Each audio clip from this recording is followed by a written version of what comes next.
Hi guys, எங்கள் வீட்டு அஞ்சரை பெட்டியை பார்க்கலாமா?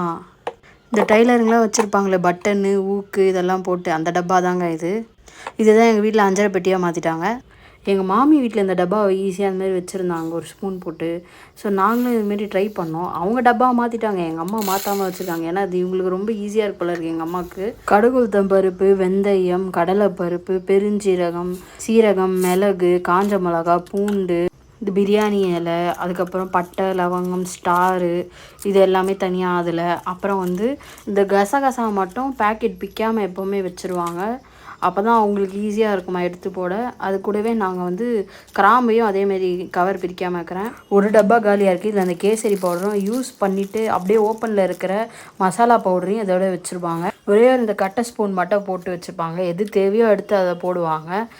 இந்த டப்பா அவங்களுக்கு ரொம்ப ஈஸியாக இருக்கு போல இருக்குது. ஸோ வேறு அஞ்சரை பெட்டி வாங்கி தரேன்னா கூட எங்கள் அம்மா வேணான்றாங்க. இதுதாங்க எங்கள் வீட்டு அஞ்சரை பெட்டி. உங்களுக்கு இந்த வீடியோ ரொம்ப யூஸ்ஃபுல்லாக இருந்திருக்கும்னு நினைக்கிறேன். யூஸ்ஃபுல்லாக இருந்ததுன்னா லைக் பண்ணுங்கள், ஷேர் பண்ணுங்கள், கமெண்ட் பண்ணுங்கள், சப்ஸ்கிரைப் பண்ணிக்கோங்க.